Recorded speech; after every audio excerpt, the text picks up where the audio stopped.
everybody. Hi, Mandy. How are you? Hello, I'm good. Thank you for having me. Thank you for coming on today. Um, so usually we have Mandy as part of our team here at Mental Health Matters. Mhm. You're you help so much with behind the scenes, and you're there, and there's Keilah. Hey, Keilah. Yes. Hey, how are you? Hi, Mandy. Hi. But today we wanted to have a chance to talk to you, Mandy, about things that are obviously related to mental health and specifically being more trauma informed and trauma sensitive. And hmm um, because we're talking just a minute ago about there's just lots of different professions, lots of different areas where people interact with trauma survivors, and yet they don't quite, they're not maybe the most trauma sensitive and trauma responsive as they could be. So I'm hmm glad you can share a little bit about what your wisdom and your expertise in this area, and And and then just yeah, and to understand a little bit more about it. I Yeah. obviously work in trauma in a certain way, and so hmm but yeah, I'd love to hear more about kind of if you just want to introduce yourself and tell us, get us started here. Yeah. Well, I'm Mandy, and I also go by Great Catsby _ on various social medias because I like to game, so I game on Twitch in my spare time when I'm not helping survive victims of abuse and stuff. But my goal is to help as many children as possible that may have gone through some trauma. And I also want to help kids who might go through trauma, whether they're like it's the disability that might lead to some sort of trauma for the child or a home issue. Like we know that there are different signs that a child can have when they're being abused or going through something. And obviously, when we're in the professions that we're in, I'm a teacher. You guys are health professionals as well, and we're also. I don't know about you. You're a mandated reporter too, right? Yeah. Yeah. Yes. mhm, So as a teacher, you're a right. mandated reporter. So you have to be aware already in your training, like how to spot signs. But with trauma informed care, it's not just about spotting signs. It's about not just prevention, because we can't always prevent trauma from happening. It's just a part of life. But trauma informed care really helps with child development and learning how to best support them through the trauma, because we don't know when or if someone will have trauma at any age. So the earliest that you get intervention, I think the better the outcome. And we all probably grew up with a lot of trauma. I mean, that's probably why we're in the fields that we're in and helping people that we're helping. Yes. Mhm. You're absolutely correct. That's why I'm sitting in my car going home since yesterday. So I apologize to everyone in the chat. I apologize to both of you. I've done It's okay. it's No worries. talk about trauma. I'm the traumatized one today. No, it's just it's been a long day, and I've got some of mine that are almost on the verge of psychosis. So that's what I've been trying to divert all day. So I do apologize. Oh, you're No worries, okay. Keilah. No worries. We all have things going on. Life happens, right? Yeah, And I just so, I don't yeah. like to miss this, but I'm gonna mute myself and I'm going to put myself backstage, but I'm not gonna take myself off backstage. Okay. I'm that way I can still listen, and I'm gonna be going straight home because my poor dogs haven't even yet to like, go to the bathroom today. So I Aw. gotta go home. So Okay. yeah, All but right. I'll be back, and thank you, Mandy. Thank you, Chad. Yeah. Thank you, Kathy Ann. Thank you, Gretchen. And I did my homework on this, Mandy. I printed out all kinds of stuff. Okay, so I really wasn't Awesome. prepared, and then life happened. So yeah, Hey, you but can you can join whatever you want, Keilah. You're always, Awesome. I yeah. can't wait. Get home. Get home. okay, all right. Get I home will be safely. backstage. I will be backstage. Kathy, Okay. put me All right. backstage, can you? Or, hang on, I can do it. Oh, I can do it. Okay.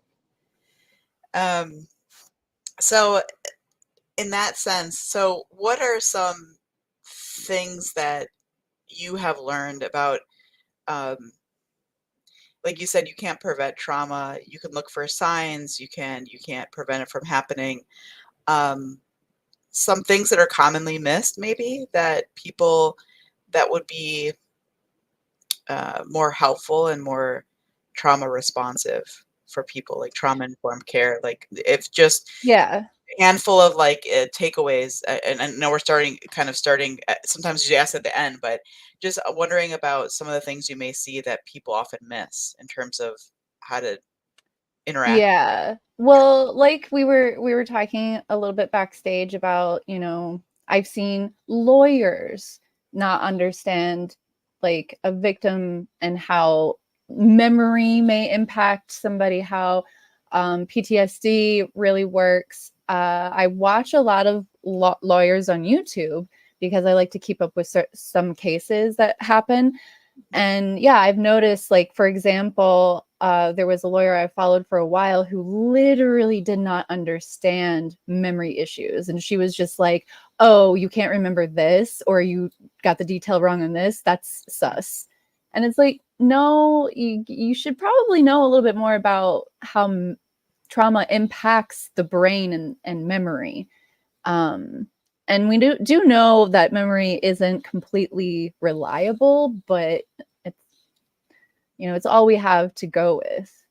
And there are entities trying to help more with those areas, like professions that may not be trained at all in trauma informed care. Because also, I don't know, like with your practice, like when did you learn this kind of stuff when you were going to school, or did it have to come later? A combination, I think, Yeah. to answer your question. So some of which, so let me put it this way, some of which you learn through training, like through classes and whatnot. Some of which I learned through like, internships and stuff while in school. Mm-hmm. So things like, for instance, like interacting with someone as you're greeting them.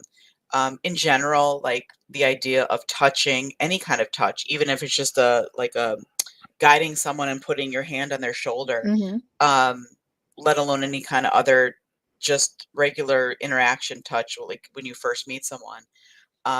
The kind of being more sensitive to that, especially with people with trauma, how to pace with people with trauma so that they're not feeling like they're pushed too far where they Mm-hmm. don't want to go, and yet not backing off and feeling like you give them the sense that you're uncomfortable talking about trauma, because that's, you want to make sure that make sure that they feel comfortable, Yeah. and there's that feeling of trust, and yet not to push. And so I'm very sensitive to that.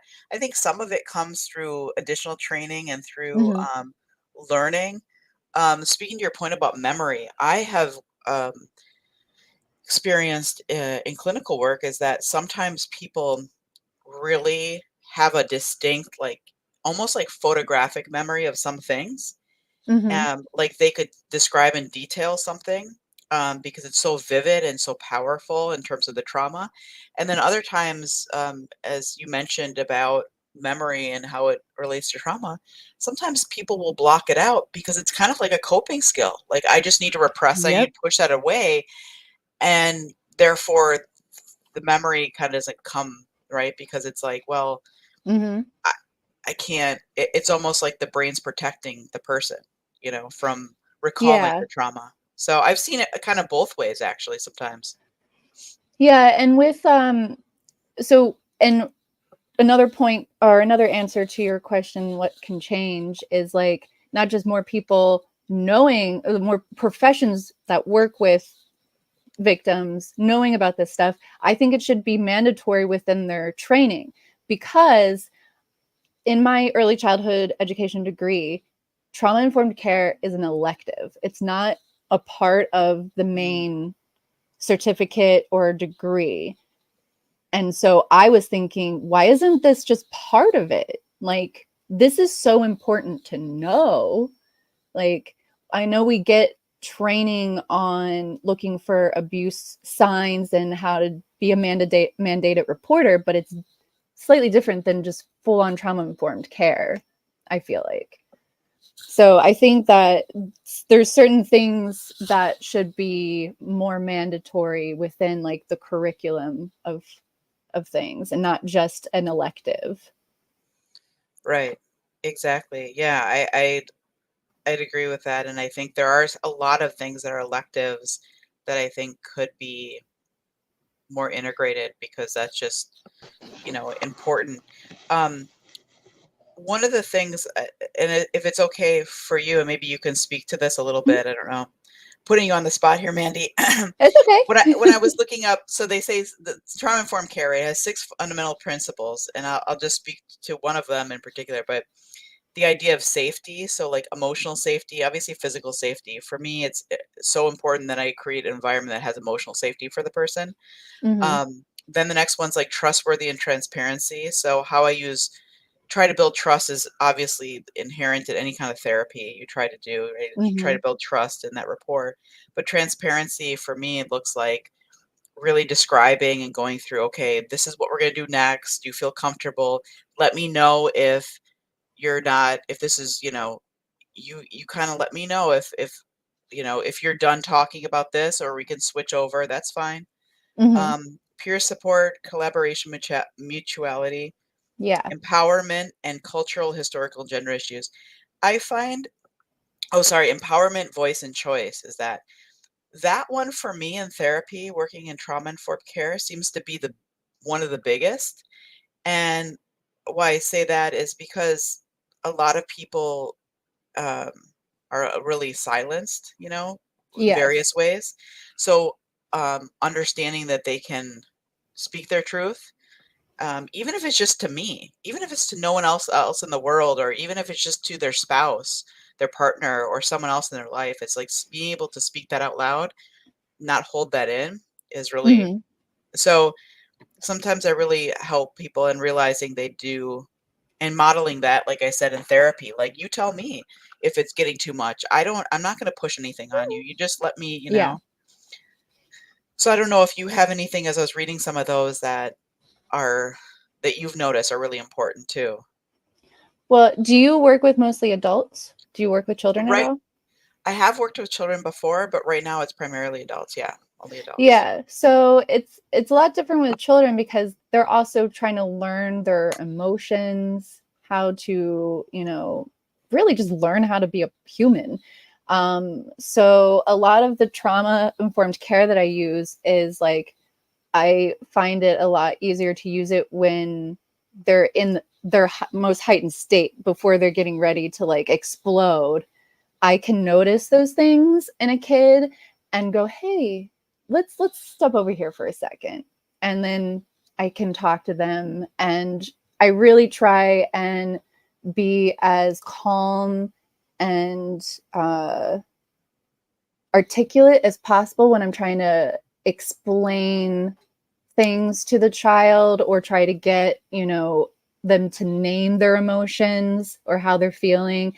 And then even if they're and when they're in like if they're just for example, if they're melting down, I have strategies that I use with them that I use on myself, like, hey, hold my hands, squeeze them, count to 3, like just random things I can try and get them to do. Sometimes they don't want to do them because they're melting down so hard. It's just hard for like I know as an autistic person in a meltdown, it's hard to make decisions. Mhm. Like you don't know what's up or down when you're like really up in your head.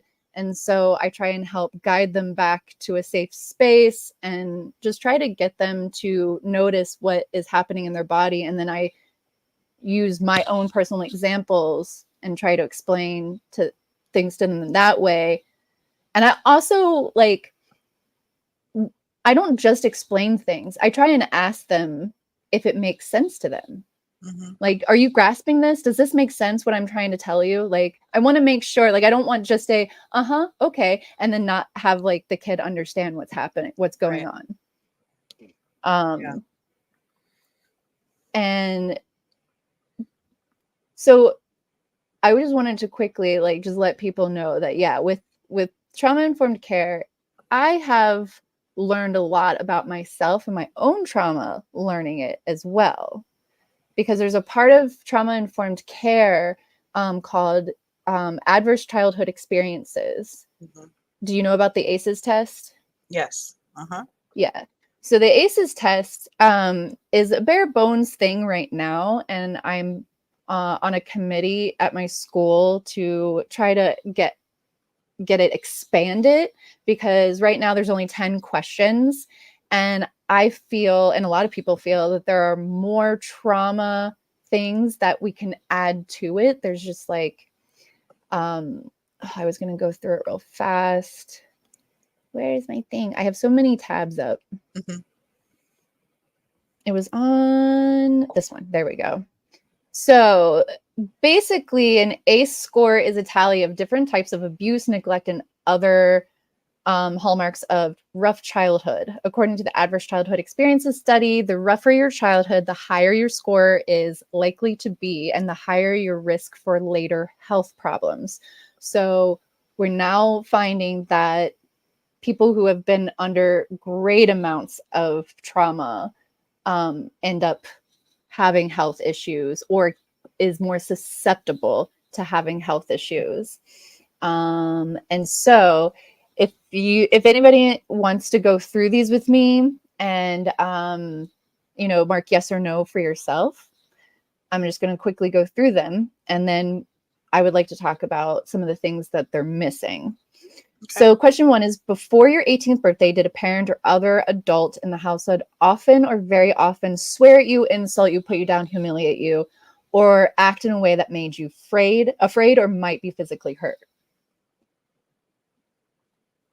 And so all these are going to be before your 18th birthday because they're about childhood experiences. Mhm. Did a parent or other adult in the household often or very often push, grab, slap, or throw something at you?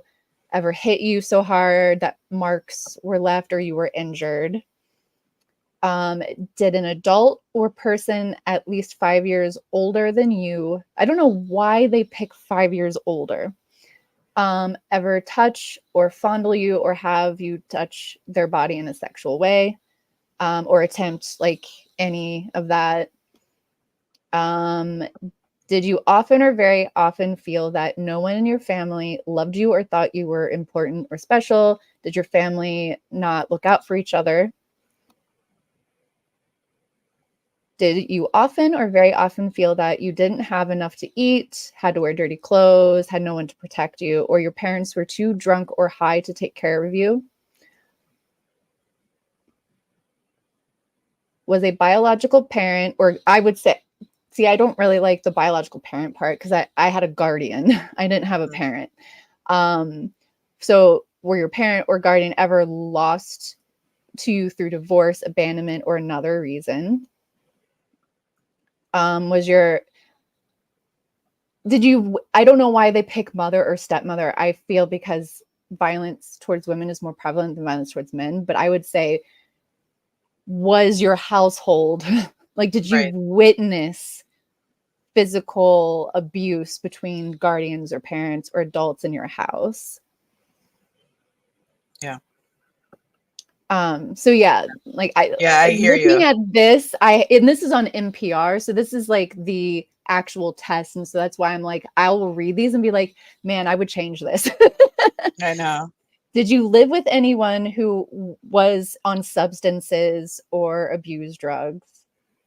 Was a household member depressed or mentally ill or attempt suicide? Did your household member ever go to prison? And then you figure out yes or no from those. If you have 4 or more, you're more likely to have health problems.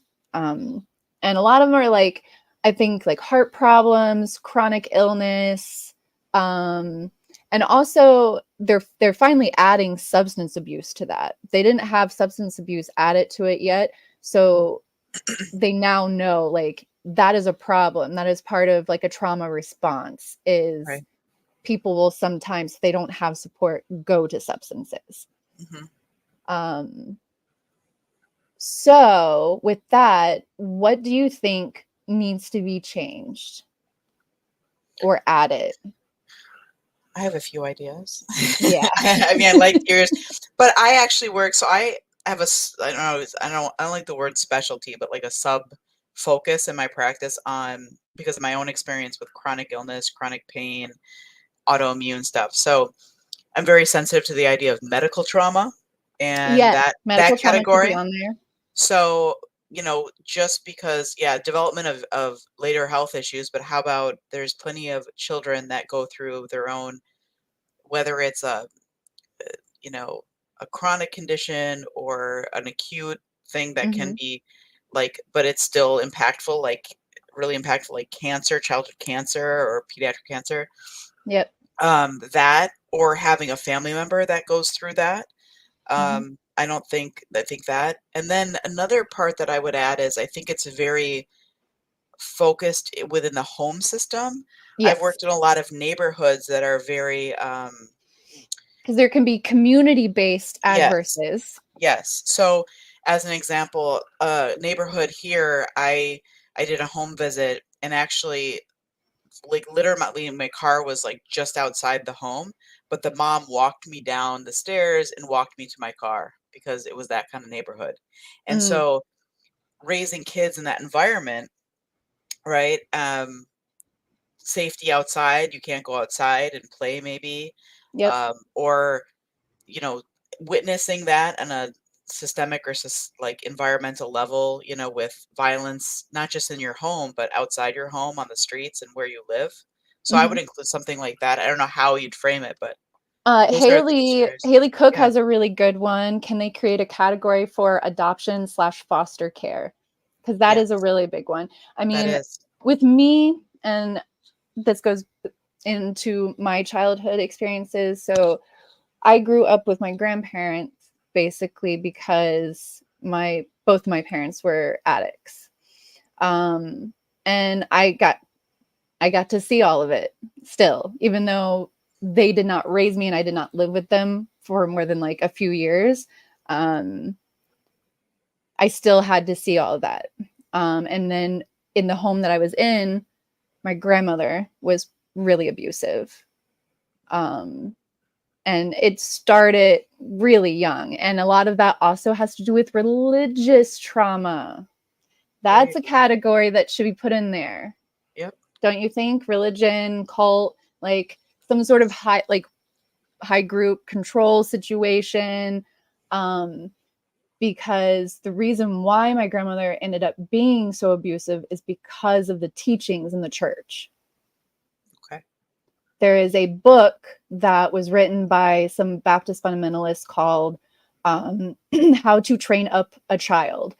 And it's not about just slapping them or hitting them when children are being bad or doing something wrong. Um, you hit them when they're not doing anything wrong to prevent them from doing anything wrong.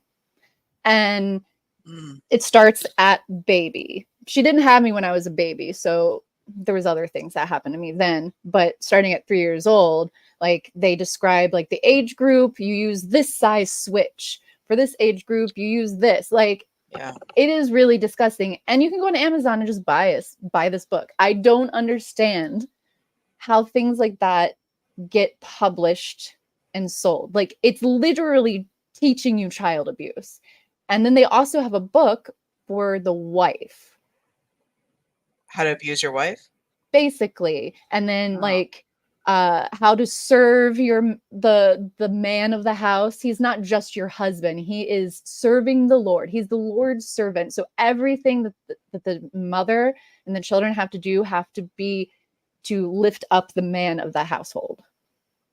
Now, that part didn't really make it into my household. So my grandparents were not abusive towards each other. I did not see that really. I mean, there was yelling and arguing because she wanted to, discipline me in her way and he didn't like that. mhm. So he was slightly my savior in that. I'm glad that he was never really religious or into the church, but my grandmother really indoctrinated me. And I stayed in my church from 3 years old to about 24. Did it be by the fact that you didn't have a choice? in that sense, or were you kind of indoctrinated in it? Indoctrinated, yeah. Because at one point I had like lots of weird issues where I was like, okay, I do believe in God, and I took things very literally as a child. I thought I am going to go to hell if I don't do XYZ. God's really looking at me at all times. Like, it really fucked with my mind. Sorry for cursing. Sorry, am I allowed to? Yeah, I think so. Yeah, so that's also why I'm involved in the community that I am and with you guys, because I care about people who are controlled, especially children.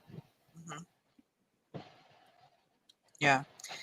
No, and I appreciate you sharing your story. I think it sounds like when I was looking at some of the comments in the chat, some people can really relate to what you went through. I say unfortunately because it's terrible, some of the experiences you went through, and yet part of, I think, when we talk about trauma, and I had this question for you, I was thinking about our discussion, there's some, not that anyone would wish trauma on anyone, or I would, that any of us would, but sometimes you look at it and say, that is part of my history, that's part of my experience, and that has, what way do you think you have taken something from that and say, okay, now as a survivor of what you went through, are there things that you feel like not I don't know how to what you went through? Whoops. Are there things that you feel like? Oh no. She's confused. Not survivor of what you went through. Keilah. Are there things that you feel like? Oh no. She's confused. Not. We need to mute her. It's okay. Technical issues. Oh man. Okay. Yes. Say that again. You know what? I'm trying to ask the question. But like, not positive traits, but just things like characteristics about yourself. You're like, okay, I've learned that because of what I went through. Like resilience as being one. I think that oftentimes is paired with people that have been through trauma. Yeah, I mean, so it's childhood trauma, especially like massive abuse, whether it's by your parents or other caregivers, because I had some abuse happen to me by caregivers that my grandmother trusted.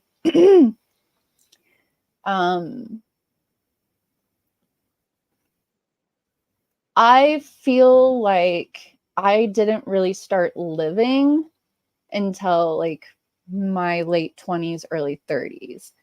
And then I didn't even really start healing a lot until my mid 30s is when I started up therapy, like massive, like I'm going to do this, because I've been in therapy before, but I was always kind of scared of therapists too because of the church. So that's another thing. Like religion and cults and high control groups, they want you to only rely on them. And so they will say that therapists are evil, police are evil, the government's evil, like all these authority figures are evil. You can't go to them. So I really learned how to finally open up fully to a therapist. And because I've learned a lot from what I've been through, I can use that in my teaching practices, especially if I come across a child who has gone through that. For example, an old friend of mine, and I wish I knew where this boy went, but he was 12 years old and he was a foster kid in this house. And his mom, he was taken away from his mom frequently for her alcohol abuse. And he was having problems at school. He wasn't like acting out, but he was just like having a lot of issues, didn't want to open up to people. And one night when we were eating dinner and we were alone, I just started talking about my own issues with my mother. And from that moment on, he actually was very open with me and loved to see me, started actually like talking to the adults around. And it's about like loneliness for me, because I was alone and I don't ever want another child to feel alone. Yeah, that's really powerful, because alone in many ways, I'm sure, right? In a couple different ways, at least. Because when you feel like you can't trust any adult around you and they're all failing you left and right, like there's nothing left to do except for retreat into yourself. So I grew up kind of lonely. I was also, my grandmother being very strict, I was grounded a lot for really dumb things. So I spent a lot of time alone, unfortunately. Yeah. But also spending time alone really taught me a lot about myself. Mm-hmm. And I don't know. I convene with nature a lot. So anytime that I was like lonely, I just would go into the woods and just hang out in the woods because it just always made me feel at peace. Yeah. And sometimes, I mean, people are getting back to that. It's like we're so some people, I mean, not everyone, but disconnected from nature, and like there's a sense of grounding that comes along with it too, like at peace, Yeah, grounding, you know. So that's exactly. neat I that feel you like found that I'm for missing yourself. comments. Loneliness can be soul crushing, especially at a young age. Yes. Mhm. And there was like, not every adult was mean to me, but I had a couple of mentors in my high school, like my photography teacher. He was really nice. I mean, I don't know where I would be with photography if it wasn't for him. Um, and I don't know, like being lonely also sort of gets you,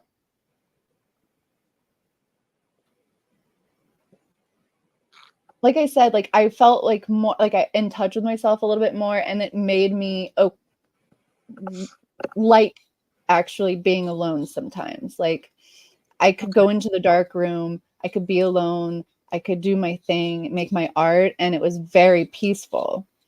And those are the times where like, yeah, I'm alone, but I don't feel lonely in those times. Mm-hmm. So like, I don't know, I feel like even though I was alone a lot or felt lonely, it made me also comfortable in being alone eventually. Like I And learned how choosing to that. like, Yeah. yeah. Right. Um, and interesting thing that you just said about your photography teacher in high school. When you go through a pattern of trying to, like, you're told, oh, you can trust this person, whether it's a caregiver, whether it's a family member, and then all of a sudden they betray your trust in some way, some terrible ways. I mean, how then do you kind of, did you come up with a way that you kind of almost, for lack of a better word, vet people that, like your photography teacher in high school, like you kind of can feel them out, like if you can trust them? Uh, Yeah. because And I I don't imagine know that if would be difficult to like say, okay, I'm going to do this one more time and try to right. trust. So, and I don't know if I only have my experience as being an autistic person. So sometimes I don't know what is normal and what is the autism. Um, and so I feel like I'm extremely sensitive to emotions, especially in rooms. Like if I walk into a room and I feel bad vibes, it just sends shivers up my spine, you know? Um, I I do have a hard time trusting, but I feel like I have ways to kind of vet people and like feel them out. And if I get bad vibes, I just don't engage. Mm, okay. So it's more of like like you said, a sensitivity to like energy and kind of the vibe Hmm. that you're getting from them. Yeah. I also feel like people who went through a lot of chaos growing up can really actually pick out in a room who is not a great person to be around. Yeah. Which is funny because I've had people, like, for myself, one person or two people in particular, I remember them talking to me.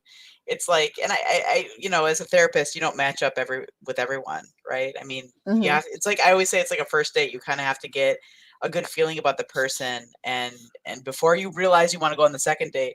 But someone that reminds me of this person I was working with, and they sat down and they trusted me, although their particular area of what they were presenting with, I didn't have, and I was transparent with them. I didn't have a whole lot of experience, but I tried to, do my best to work with them.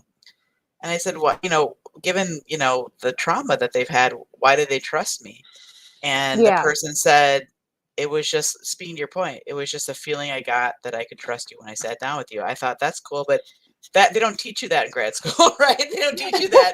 It's like, okay, I guess I just, for some people I have a vibe, or, like you said, it just, that's kind of interesting that you just kind of Yeah. can sense it because you've been around other people that you can't trust. So now you can pick out the people you can, Yeah. hopefully. And Yeah. unfortunately, growing up with so much chaos, yelling, abuse, like, even though I didn't like it, it was hard to like figure out relationships. Like, I didn't know how to have a good relationship. I Mhm. ended up getting involved with people who were very abusive, and I feel like sometimes these types of people can suss out who's vulnerable and who they can maybe control a little bit easier. And unfortunately, if you've been through a lot, or you have neurodivergency or some other like learning challenge or disability, those are the people that are most vulnerable to abuse. And I had a really hard time standing up for myself and knowing how to get out of an abusive situation. It was almost like I was just so comfortable with abuse that I just accepted that this is life for me. Yeah. I did not, at the time, I did not realize I could change things. Because If that makes sense. yeah, well, and that if that's a pattern that you've known and Mm-hmm. that's been your reality, how would you know that there would be something that's been not really modeled for you, that there could be something different, right? Yeah. A healthier And way. I know that like I probably should have gone to therapy earlier, and I'm not entirely sure why I didn't. I even like made myself go off of meds for years, thinking that, okay, I can get a handle of this. I moved 3,000 miles away from everybody and all the abuse and all the crappy people, only to move with someone who was abusive. Mhm. And then I was stuck in a situation where I'm like, oh shit, am I going to have to move back home? Where am I going to live? Like, what am I going to do? And it was kind of at that moment that I realized that I need to change my life. Like, sometimes like it is up to you to heal.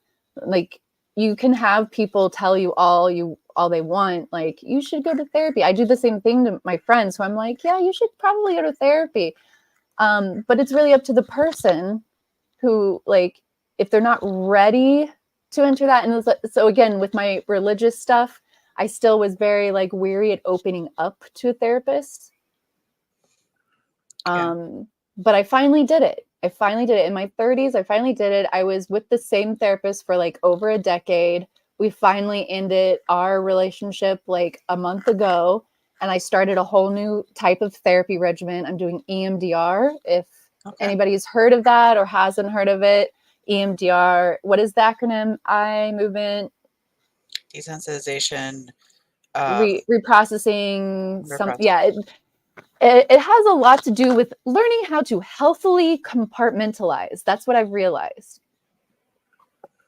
Mhm. Healthily compartmentalizing things, knowing that you're not going to just stuff something down and forget about it, but it's okay to put it away for the moment if it's too hard, and then come back to it later. And And another way it's been described to me, and I'm not trained, you have to get specialized training to do yeah, EMDR. So for anyone that's thinking about that, make sure that when seek out that kind of treatment out, that you understand if they're certified or trained in it. Um, mm-hmm. how it's described to me by someone that's been trained in it, is that it almost it doesn't take away, like you said, it doesn't take away the memory of the trauma or take away that trauma. It just makes it so it's a little bit like you can touch that memory and not have so much uh, distress when you think about it. Yeah, It because the can, whole point is to like, Oh yeah, thank you, Haley. Eye movement desensitization and And reprocessing. I reprocessing. knew there are words in Yeah. there, and I always forget what the acronyms are. So yeah, like what my therapist does is like we start it with creating a box in your mind, like a safe zone that you can go to. And I'm really good at visualization. Yeah. Yeah, I'm really good at that. Like some people can't like have like a full picture in their head or like have what is I don't even know what it's called. I'm thinking when you're like when you can visualize something like a vivid memory or like you can picture something really vividly. Some people can't, but I'm really good at Oh, doing it. photographic So memory? not really photographic memory. No. I think there's something else for it, but Okay. so like if I'm having a hard time, I mentally can go to that place that I know has always been a safe place. Like we picked a place that was sacred to me in my life. And it could be like anything. It could be a place that you've been to. It could be the beach. It could be wherever. But being able to visualize that and like recenter yourself with like the taps. I do a lot of like, I hold my chest and I actually Right. realize that that feels good. Like just a little pressure. And sometimes like even just like holding your neck and like stopping and readjusting yourself can bring you back from like an intense like feeling. Like what Yeah. if you're having anxiety about something. I do like what is the 5 things? Is it The like where grounding. you the grounding technique Hmm. where The you senses. the senses where you look at something, name it, you think of a smell, like think of Mhm. and so I've realized in doing all that awareness, I I really do hold a lot of stress in my neck, and sometimes I'm so tense I don't even realize it, and I have to like physically go, okay, relax, relax now, Mhm. it's okay. So a lot of therapy has really made me be more aware of my body and my mind and like where I'm at. Yeah. And then there are some things that, speaking to your point about certain um, body treat, body work or how you're Mm-hmm. in your body, realizing like I was looking at, I have a book on, I don't have it with me right now, but trauma-informed mindfulness. In other words, some, even something like meditation, a silent Mm-hmm. meditation, could be actually quite startling and off-putting for people depending on their trauma. So looking at that and understanding what they're comfortable with and why and maybe adapting some of these techniques for the person that's experienced the trauma. And then another one is, um, like you said, just putting your hand. I think there's one where that you put your hand like up in your chest and one in your Mm-hmm. stomach as you're doing some deep breathing, Yeah. and that like centers or like there's certain kind of Yeah, ways that like you can do feeling that. your breath, like feel your belly rise and fill up with air and then feel it like deflate. Like it just, I never realized how much those little techniques can really help you. Like a lot of Mhm. people will go, that's silly. Why would I do that? And I was probably one of those people too. I was like, I'm not going to do that. But then when I finally did it, I was like, oh, this actually helps. Well, yeah, and then you know things like the like when I talk to people too, I mean, depending on if it's a medical trauma or some type of violation of their body physically or a sexual abuse, they're disconnected from their body. So some of the body work Yes. that we might do might again be there might be some not resistance, but just some hesitation or apprehension towards doing that because so a lot sometimes the work has to come from too like starting to develop a different relationship with your body Mm-hmm. because to connect more in a nurturing way to your body. That could be part of the trauma informed care, at least on Haley yeah. found the word that I was looking for. Aphantasia is the lack of ability to visualize things mentally. Oh, the I knew lack there of were ability. words. Okay. Yeah, I knew Yeah. there were words for not being able to and to being able to visualize, Yeah. but Excuse me. I find it weird that people can't like visualize. But then other people are like, how can you visualize? And how can we? Like, we don't know much about the brain still. Right. Like, what is it about the brain that some people can do this and some people can? Yeah. I want to be sensitive to your time and the time Mhm. today. Is there anything else that you want to share today before we go to some questions? I'm not sure. Do you have any other questions for me?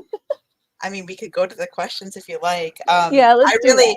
Yeah, I really appreciate though. You have some really interesting, insights and experience from that perspective, what you do and your experience. I appreciate that. Um, so let's see. Uh, let's go. Um, I'll start from bottom and then let's go back up. Um, Haley says, I think I made a safe zone early on as a house in my mind. That's interesting. Mm. Yeah, that is, I mean, that's kind of containing too, right? I mean, when you create this home and you can, uh, it can just be for you. I mean, there's lots of things that can go along with that. Um, Haley also said to be treated with unconditional love and support feels foreign when you're used to abuse or Hmm. manipulation. Exactly. So speaking of that, I had a thing where I would actually sabotage good relationships. It was like something in my brain was like, I'm waiting for something bad to happen because Hmm. this is too good. Like it would make me feel uncomfortable to feel anything like good. It was weird. And I learned this going through therapy as well. That I just need to be able to accept that some people do actually like you. Hmm. And they may not be lying to you. Like sometimes I felt like people were just lying to me when they told me they loved me. And it seems like when's the other shoe going to drop? Maybe. Yeah. Yeah, waiting for that because it has in the past, right? Yeah. Hockey Town John. And I don't know, can I put these up? No, I don't know how to do that. All right, but I'll just read them. Hurt people hurt, but in your case, Mandy, I truly believe that you are an example that hurt people heal people. You're an inspiration to me. That's Aw, nice. thank you, John. Oh my God. I feel like I'm gonna cry. Like I even had a hard time hearing my therapist tell me that she was proud of me because we grew together for 10 years. It wasn't just her helping me. It's like we grew as a good relationship together as well. Um, and so realizing that I actually have changed my life around for the positive, and it's weird, but I'm loving it because I now feel like I can live my life like how I've always wanted to. I mean, it sucks for us who have gone through a lot of trauma, and it feels like our childhoods were stolen from us. But to be able to be actually happy to live and like is a very weird feeling that I had to accept.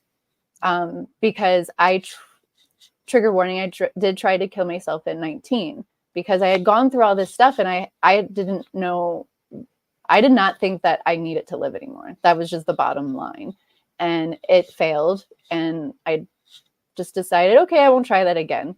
But I wasn't comfortable with being a human and living until probably like 10 years ago. So it's very weird, but also like just exciting to actually be excited to live. Right. And when you say that, I mean, it just makes me sad to think about that for you. Like that, and I know that happens, but to be at that place, you know, and then to realize like, okay, I'm just going to try. And then to realize like, to get that kind of renewed feeling about life and that it is worth living for you. Yeah, and I think it wasn't just therapy that did that for me. It was getting distance from people and from places that reminded me of things that were bad. Like sometimes you just really have to remove yourself from the environment entirely. Right. I know it's probably hard for a lot of people because I tried moving out and I was still too close and it was still a bad relationship with me and my grandmother. So when I decided to leave, like, I think, when did I leave? 2005. So I moved away from my hometown in 2005, and probably about 5 years ago, me and my grandmother finally started having real conversations about what happened without her getting defensive. So in Really? therapy, I've learned how to also talk to her because she's a traumatized person as well. She had a really shitty childhood, like really bad. Mm-hmm. And for me to also understand and empathize with her, even though she was my abuser, is a very like powerful thing Oh to, my I feel gosh. like, to realize. Like we were both traumatized and she was part of my traumatization. And so we've gotten to a part where I can say, hey, I need to tell you things, but please don't get defensive. I'm not trying to say these things to upset you or hurt you. Like, and we actually have been able to talk to each other calmly without yelling, without getting too upset. And I don't know. I still don't really know how to feel about it because it's like, for some people, they can't even imagine building a relationship with their abuser. Right. And like, I don't know why I feel like I need to, but I just do. I feel like it needs to be healed before she passes on. Well, and I think that's a good point that each person has their own journey of healing and what that looks like and what that means to them. And you're right. I think some people are just, I need to just leave that be and I'm not going to even go back to that person or have any kind of contact.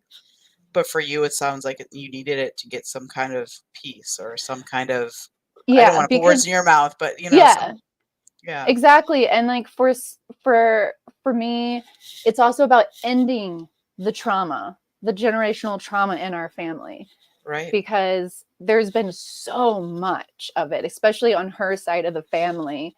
And I think even on my dad's side of the family, it was really bad. But I don't know them. And that's another trauma. I feel like it's traumatizing when you can't make relationships with family members. Mhm. Like, I didn't even meet my dad's mom until I was 21 years old. Yeah. And all of his sisters and his brother, they're all like, I don't know. I don't know them, so it's hard. Like, it's so weird not knowing part of like your lineage and like medical history or anything really. It I bet it feels slightly similar to someone being adopted or being a foster kid because you don't know things and you don't know how to like identify yourself, because I feel like sometimes when we're putting our identities together, it has to do with also the people around us. And if you don't have a lot of relationships with your other family members, I feel like that can be a detriment. I don't know. What do you think? Yeah, like a sense of groundedness in your roots or your like Mm-hmm. in your what they call family of origin, whatever that may look like. I mean, like you said, doesn't necessarily mean biological. It could be caregivers, guardians, grandmothers, aunts, uncles, neighbors, you know. And so whoever that means, to have that, and that can be another type of loneliness, right? Not to Mm-hmm. feel that. I wanted to mention that there are a few comments in the chat here from Mm-hmm.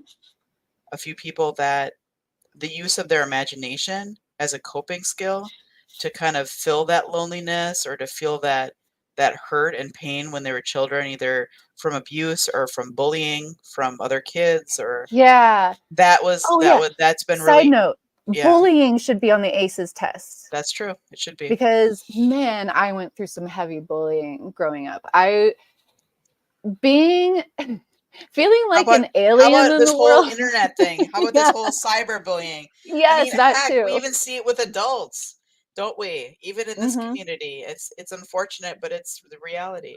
We also see it like in our politics. All politicians are constantly insulting each other. It's like, Yeah. why do we feel the need to do that? Like, Yeah. I don't know.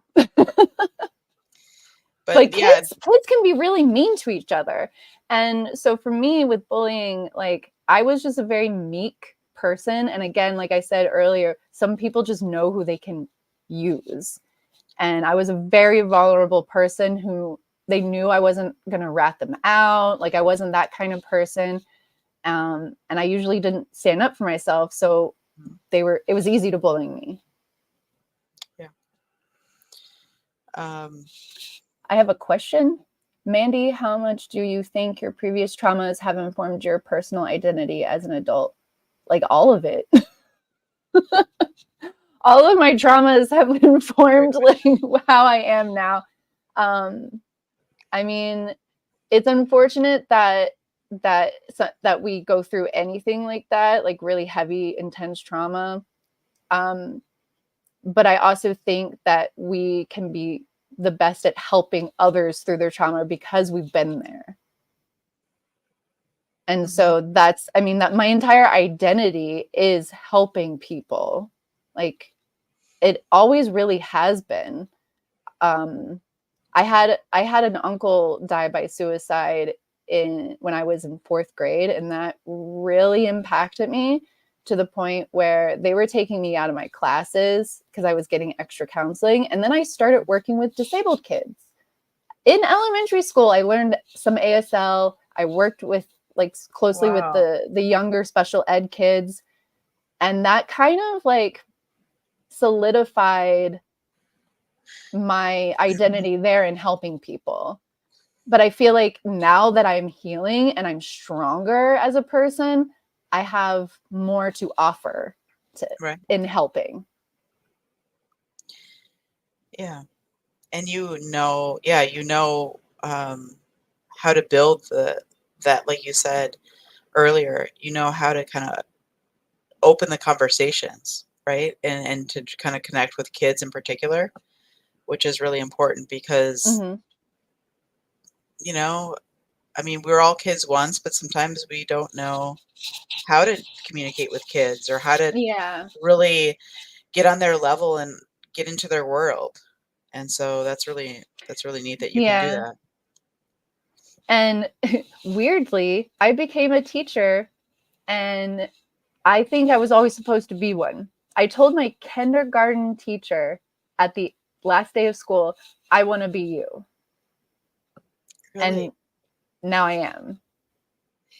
What age do you So teach? I think it was just always in my DNA. It's Yeah. just preschool right now, but I've gone Yeah. up to 5th graders. Like if Nice. I don't think I want to go any higher than that. I think I'm going to be really bad in high school settings. I just I feel was like gonna because say, I'm also autistic, those kids were going to eat me alive. you know what I think though, honestly, and I worked as a contract psychologist in some school districts, public school districts here locally, and I would much rather go on a high school campus and deal with high schoolers than middle school. Yeah. My son's about to enter into that in a couple weeks, going into middle school, and I'm just like, can't he just skip that whole middle school period and just go right to high school? I mean, there's like, I remember that movie that came out a few years ago, like middle school sucks or something, like, I don't know, just but yeah, there's like mobs of kids in middle school, whereas in high school, there's like, you see on the campus, like there's just little groups and they're not, I don't know, they just don't Mhm. seem as mean spirited, but maybe they are. I think it depends on where you live, because also in small towns, when there's nothing to do, you'll have like more people acting a fool, I think. Hmm. Like really the only things we had to do was go to the mall, go to the movie theater. That was like literally it in our town. Otter Dancer 64, Holly C does.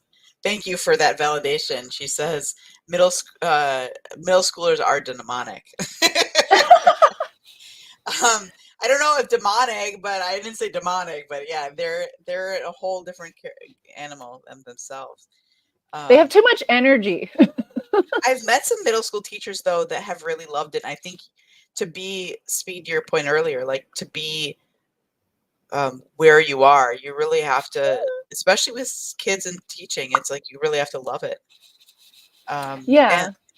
Hockey Town John says, I was just going to say that your path as a teacher was always there for you, and thank goodness your experiences didn't detract you from that. Thank That's you. Yeah, because like I felt like when I went into college the first time, I had teaching on the brain, but I felt like I was not in the place to do it. I was still so depressed and done that I just didn't feel like I had anything to offer. And now that I feel more grounded and more solidified in who I am and my life, that I was ready. Like it sucks that I can't work full time. I wish I could and be like a lead teacher, but you know, just being there a couple of days a week, like it's still really satisfying. And the longer I go without being around children, actually the more depressed I get. There's just something about watching the children learn that just like makes me so happy. Like also like when you're explaining something to a child and at first they don't get it and then you can see their gears turning and then all of a sudden they can like grasp it. It's like, oh, finally. Like I had this autistic kid who I worked with for 2 years and then he went into elementary school and it was like night and day. Like one year, like one day he was like spitting at people and trying to stab people and you'd have to like restrain him, to him knowing how to regulate his own body. Like he knew that he had a stuffy behind the desk that he could grab. He had his own fidgets. Like when you fully connect with a child, especially one that's autistic or has a learning disability, and you can teach them how they can help themselves, it gets so much easier for the child. That's like, yeah, that's empowerment. I mean, like when they get something, when they realize they have something that they can use, like you said, that's awesome.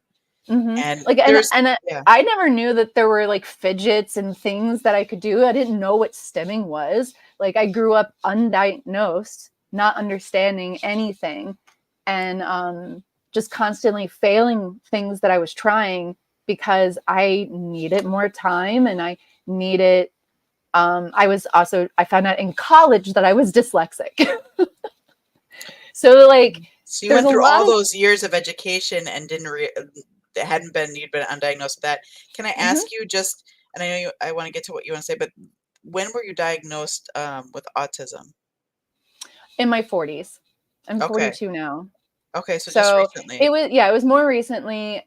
For years, I've had people telling me, I think you might be on the spectrum. I'm like, I don't know. And then like the more I looked into it and then I talked to other autistic people who were out about their autism, and I don't know, it just clicked. It finally clicked and it made my life make so much more sense. And I was like, oh, okay, like this is why I suck at social situations. This is why um and it was all because they back then when I was growing up, they did not know that females assigned at birth could have autism. They thought it was only affecting males. And I think it's because traits happen differently between males and females sometimes. Right. Oftentimes, actually, Yeah. not all the time, but yeah.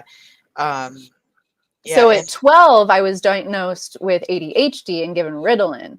Now, I may actually have ADHD and autism, but I don't check off all the boxes on ADHD. So okay. it could be in there a mix as well, or it was just a misdiagnosis fully. Like, Well, and they're both neurodevelopmental mm-hmm. And issues. So, so is dyslexia. Like I think there's like a bunch of things under that neurodivergent umbrella, mhm, like dyslexia, other learning disorders, dyscalculia, anxiety, like severe anxiety, stuff like that.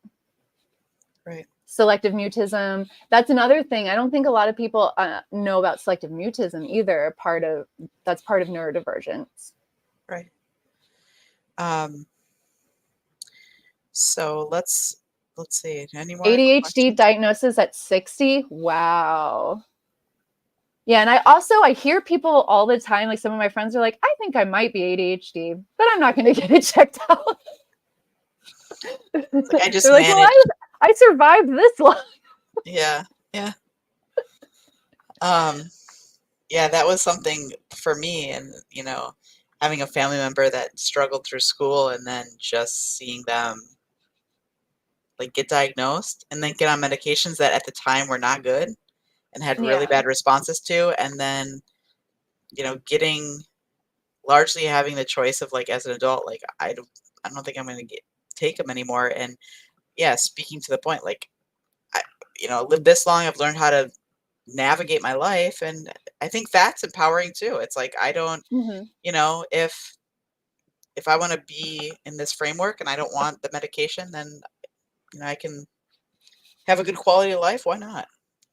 Yeah. Like, I've seen people like try to take it and it may not work for them. Like everybody's different with medication. I've been a guinea pig on medication since I was young. Um, I think that's why I decided to go off all medication in my 20s, because I was just like done with being like a guinea pig. I Yeah. wanted to get my head like clear. And it wasn't until like, yeah, my late 30s when I had a massive crash. Like I was going into psychosis mode and I Mm. was like, I need medication, I think now. Like I need What something to help what do you this. think? What do they think caused that episode or that situation? I'm not entirely sure. I mean, I didn't really talk Yeah, specifics to anybody about it. interesting. Even my It's even my psychologist was weird. Like I haven't he only saw me a couple of times, prescribed me medication, and then like stopped talking to me. So that was weird. I feel like a psychiatrist, you're supposed to like continually talk to them. yeah, psychiatrists, it's so interesting how the field has changed. Like psychiatrists used to be the one doing therapy, and now Hmm. they're just doing medication management primarily, and they check in on symptoms, but not, talk therapy like a therapist would. Yeah. And not everybody needs medication. I think some people can use their own tools to get by. But unfortunately, with me, I need the medication to calm me down in order for me to think enough to, plan things, know what I need, and stuff like that. Right. Also, here's the thing: when you're like in therapy and you start realizing things about yourself, it's a lot easier to then talk to your loved ones on like the proper support that you need. So if I go into panic mode and I cannot think, I have people who know like to squeeze me or something like that, or just Yeah. like because I'll go selectively mute. And it's hard for me to like if I'm like that panicked, it's hard for me to actually verbalize anything. So knowing what you need and being able to tell someone so that they can Right. properly support you when you're in that is And really going back helpful. to that, like the symptoms versus signs, right? It's like the Hmm. the symptoms are what we experience as individuals, happens to us, and then the signs are everything else that people see in you, observe in you, so that like so you could tell them like if you notice I do this, or if you notice something different, or if I'm not responding, or whatever that may look like, then please intervene this way, or please, Hmm. help me do this. So one That's other thing that I was diagnosed with was bipolar disorder. Me and my mom both. okay. Um, my mom had it way more serious than me. Uh, and I have not gone into psychosis in a very long time because I now have more of a handle on what my symptoms are. And like people around me kind of know too. So if I'm starting to become manic and I'm not realizing it, I have someone go, "Hey, Mandy, you're starting to be manic. Maybe you should go calm down." And then I'm like, "Oh, okay." And then I know what to do to like pull me back down to earth. Okay. Now, do you take medication for that at this point or no? No, If I'm you feel just very comfortable yeah, sharing. no, I'm just on an antidepressant and I'm on SNRI, Celexa. Okay. Yeah, I'm on Celexa and amitriptyline. So you kind of know within yourself what to do behaviorally or to kind of soothe yourself or cope with it. Um, Yeah, a lot better now. And having said that, so you might have what you call psychosis or something when you get manic, but not all people that are bipolar get that, right? Mm-mm. So that's the distinction I want to make, because that some people get kind of, so the psychosis for you is something that you get, that you notice here and there, it And sounds like. it comes from extreme trauma. Hmm. Because one of the things that I didn't know about myself and trauma and PTSD growing up was I was disassociating a lot. I disassociated constantly. And then I would go into these weird psychosis where I would lose time and I would do weird things like steal my grandmother's car. And like, how do you explain to someone, I don't know, I don't remember doing this? They're going to think Hmm. you're lying because you're just a child. Like, Right. it was really hard. Like, I didn't know what was happening to me and I didn't know how to voice it. And so going back to another point that, or a question you asked me earlier, like some other things that we could, trauma informed care can do is provide the parents with more information on what's going on with their child. Uh-huh. So I think a lot of parents don't even know how to recognize those signs. Like I will hear like, well, I don't know why they're getting all angry and aggro and yelling at me. I'm like, if they're angry, there's a reason why. Like you gotta, children don't know how to voice like what's happening. So you have to see their actions and then be like, okay, let's figure this out. Why are you acting like this? What happened? What are you thinking? How are you feeling? Like it gets the child to start to be able to name why they feel like that. And like I went through anger management. And so one of the things I learned was how to just like count and disengage. Like I disengage, I count, I go for a walk. I have like things I can do Right. because like I can get really like things will make my blood boil so much that I don't know how to function. And so Mhm. I've had to learn how to like disengage from something. And like, I mean, part of that comes from the EMDR as well. Like noticing that I'm having a stress, like a trigger response, and then Right. going, nope, I can't do this right now. Got to step away. Yeah, exactly. Exactly. And that's important to, like, you're starting to touch it and touch whatever that is, a trigger, and you're like, this is this is too much for me right now. And I think for a lot of people, it's that can vary on what's the day, how much stress you're under, right? Mm-hmm. A lot of different Even, factors. oh, it even like factors in food, sleep. Like there's so many things. And let me tell you, like a lot of my symptoms for various things are a lot less when I get the proper sleep, when I get certain foods that I know will help me. Um, and like exercise, even mild, just little stretching. You don't have to go for a run Mhm. or a full like mile walk, but just moving your body, Right. I think is just a really good helpful tool to get your body like aware of what you're doing and grounding yourself. I don't know. Am I making sense? Yeah, no, you are.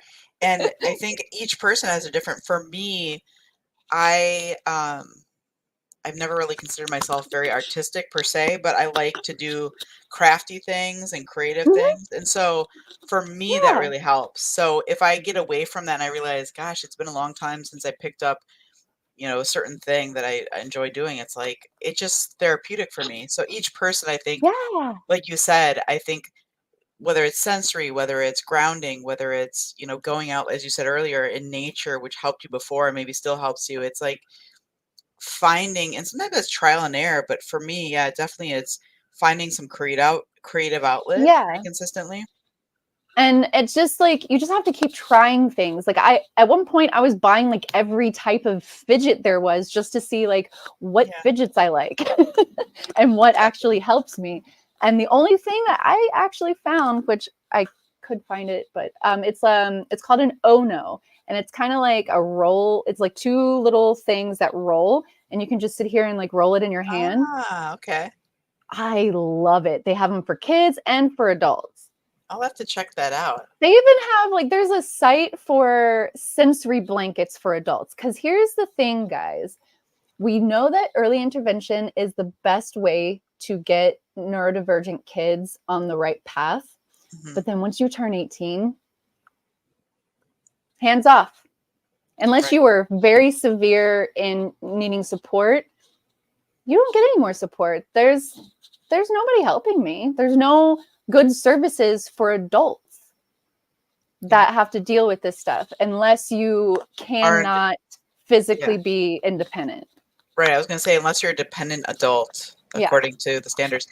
Another thing that I want to say that's kind of a crossover between the sensory things that go along with things like ADHD or autism and also traumas, I've kind of adopted it in my practice where um, the idea is I was working with a colleague that had like she worked with a lot with kids with autism and the sensory box. So you have things like Mm-hmm. if you think of your five senses, something that you like to listen to, if sound is something to touch, a touch that something Yeah. sensory that tactile wise, something you can look at that's either a picture or something. Again, all smell. So and maybe even taste, but I've worked with a lot of that in trauma, and it's very effective to have something Mm-hmm. if it's something that they can put in a purse or a bag or a merce, as they say, right? Or any of those to take with them in a pocket, or if it's like in a shoebox next to their bed, um, wherever. And so if it's handy and you all of a sudden there's a trigger to get something that's soothing in that way, Mm-hmm. because even smell, we may all have something that we just like the smell of. And so to have that with you to kind of get you more grounded or out of that Mm-hmm. heightened state, Yeah, get and you the thing is, like, in. everybody gets sensory issues. It's just for neurodivergent people, we're a lot more sensitive to it. And with stimming, like, everybody stims, but with Right, neurodivergent people, we have to stim to regulate ourselves. right. My stimming, one of my main stims is to sing loudly to really loud music for a while. That's literally like one of my Nice. favorite things to do that helps my Yeah. brain so much. I don't know why, but it does. And I really like that I have also looked at so many different tools because then even if they don't work for me, I can still tell people, well, hey, maybe you can try this. Like some people really like journaling. I have a journal book for trauma stuff, but I really don't use it. I like crafting more than writing.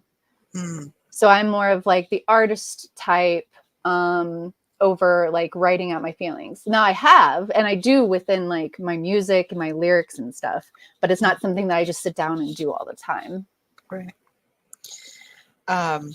So Is there any other questions? people are just sharing some of their own experiences, and we appreciate that. Yeah. My Um, main stim is hair twirling. Yeah. My mom, she had an issue with eating her hair. yep, So yep, like we all like kids always have like a thing and you have to like worry also like watch for that because if the stem becomes like unhealthy, right. like going into the OCD realm of like I pick my skin, people pluck their hair. If it's destructive, I try and notice that about a child and then try to switch up what they're doing. Like, hey, let's try this instead. So this is not going to like harm you. Or replacement behavior, right? Yeah. Yeah. Well, I want to thank everyone in the chat for all Yeah. their comments and engagement. Appreciate it. And Hockey Town John. We're going to see you Monday, so that will be awesome too. Yay. Um, And and I thanks. love John's picture, by the way. I John, know that's a great picture. it is. It is. And everyone for your comments and everyone that's going to watch later. Thank you so much, Mandy, for sharing, just about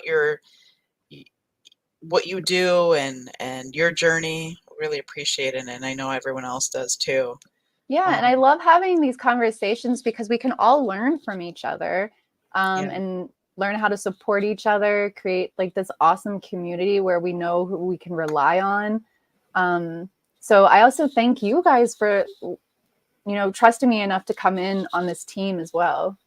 of course. Yeah, you've been wonderful and we really appreciate you. And Thank you. yeah, so, all right. Well, you all have a wonderful rest of your day and just a reminder, we're going to be talking part 2 with Brian Lucas. I think he's in the chat. I Ooh, think I saw him earlier, Brian. Brian's nice. I love him. Yeah, poet, Mr. Poet, Brian Lucas, on Sunday. I believe that's at 1:00 my time, Pacific. I think 3:00 East Central, if I remember correctly. And then Hockeytown John's going to come on and see us and talk with us about his experiences with trauma. So we're having kind of a some discussions here in the last little bit about trauma. So that would be good to have that discussion with you, Hockeytown John, too. So we'll love to have those two folks come in on Monday, Sunday and Monday. So, but thank you so much, Mandy. I appreciate you. Thank And you too. all right, take care, everybody. Bye-bye.